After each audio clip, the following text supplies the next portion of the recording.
अस्सलाम वालेकुम viewers. Kitchen लज़्ज़त आज लेके आया है आपको एक विंटर की बेहतरीन चाट और ये है शकरकंदी की चाट।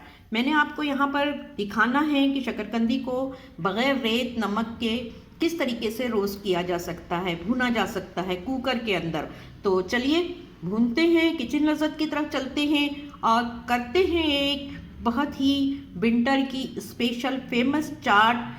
ये जो है स्ट्रीट फूड है जिसको कि हम घर में तैयार करेंगे। यहाँ 4 हमने शकरकंदी ली है। आप किसी भी शेप वाली ले सकते हैं, इससे बड़ी भी ले सकते हैं, ये छोटी भी ले सकते हैं, पतली मोटी जैसी भी आपको मिलेगी आप लीजिएगा। मुझे इस तरीके से मिली है तो मैंने ऐसे ही ले ली है, लेकिन ये ख्याल रखना है कि इसमें सुराख ना हो और इसमें ज़्यादा कालापन ना हो।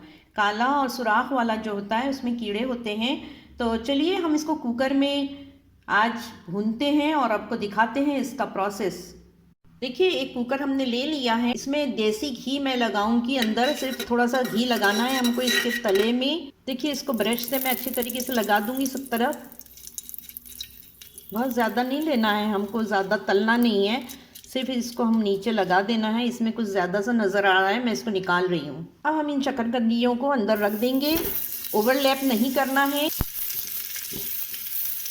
देखिए इस तरीके से मैंने इसको रख दिया है। मैं इसके ऊपर एक टॉवल डालूंगी, किचन टॉवल को गीला करके रखूंगी। देखिए इस तरीके से मैंने ये किचन टॉवल लिया है, इसको इस तरीके से इसमें बिछा रही हूँ ऊपर। एक और किचन टॉवल मैं इस पर रख दूंगी और अब मैं इसका लिड लगा दूंगी। मैंने कुकर की लिड लगा दी है और मैंने जो है इसकी फ्लेम को मीडियम टू लो कर दिया है। 5 मिनट के बाद मैं इसको बिल्कुल लो कर दूंगी और 20 मिनट तक के लिए मैं इसे पकने दूंगी। इसमें सीटी नहीं आएगी, बल्कि हल्की हल्की से आवाज़ आती रहेगी। देखिए इसमें भाप बन गई है और इसमें आवाज़ आना शुरू हो गई है, तो मैं इसको अब बिल्कुल लो कर दूंगी और इसे मैं 20 मिनट के लिए ऐसे ही पकने दूंगी भाप पर।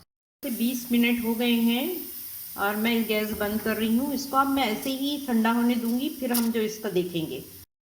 देखिए ये खुद ही ठंडा हो गया है, मैंने इसको खोल लिया है और अब जो ये हमने क्लॉथ रखे हैं भीगे हुए, इसको हम निकाल लेंगे। देखिए बहुत अच्छी तरीके से जो है ये अच्छी तरीके से गल गए हैं। मैंने इसमें नाइफ लगा के देख लिया है पूरी। देखिए बहुत ही इजीली जो है ये अंदर चली जाती है। तो चलिए इसको हम निकालते हैं अभी अंदर एक प्लेट में।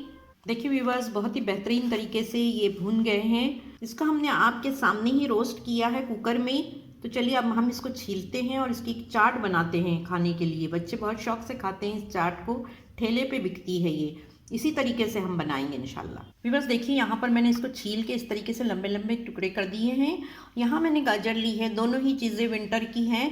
बाज़ार में जब ये बिकती रहती हैं ठेलों पे तो बहुत ही दिल खुश होता है और बच्चे भी इसके लिए जो है ज़िद करने लगते हैं।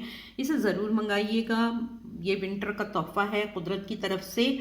और देखिए ये जो है बहुत ही ज़्यादा हेल्दी होता है, स्पेशली शकरकंदी जो है ये बहुत ही अच्छी होती है और शुगर वाले पेशेंट्स के लिए भी बहुत अच्छी है। साथ ही ये गाजर है, विटामिन ए का सोर्स है ये, और इसमें जो है बहुत सारे और भी मिनरल्स हैं। तो चलिए इसकी मैं आपको चाट बना के बताती हूँ। पहले मैं रखूँगी इसमें शकरकंदी। आप इसके गोल गोल टुकड़े भी कर सकते हैं, मैंने इसको इस तरीके से रखा है। विंटर के अपने भी मज़े हैं, ये चाट बहुत अच्छी लगती है विंटर में खाने के लिए। मैं थोड़ा सा इसके ऊपर चाट मसाला डाल रही हूँ, नमक डाल रही हूँ थोड़ा, बहुत अच्छी खुशबू आ रही है चाट मसाले की। 1 प्याली में डालूँगी मैं मिर्च, थोड़ा सा मैं डालती हूँ इसमें ज़ीरा, ब्लैक पेपर साथ ही मैंने इसमें जो है लेमन जूस का टच दिया है। थोड़ा थोड़ा लेमन जूस डाला है मैंने इसको, हाफ टी स्पून दोनों में, ज़्यादा नहीं डालना है क्योंकि हमें शकरकंदी का मज़ा भी लेना है। आप चाहें तो इसमें ग्रीन चटनी भी डाल सकते हैं, कोरिएंडर एंड पुदीने की, और अगर चाहें तो आप इसमें जो है इमली की खट्टी मीठी चटनी भी डाल सकते हैं। और अब मैं इस पर डालूंगी विंटर की शान फ्रेश हरा धनिया। शकरकंदी की ये चाट बनके तैयार है, विंटर स्पेशल है और बहुत ही ज़्यादा यहाँ पर खूबसूरत रंगारंग, खाने में भी बहुत ही लजीज बनी है। इसे ज़रूर बनाइएगा, दुआओं में हमें याद रखिए। अस्सलाम वालेकुम।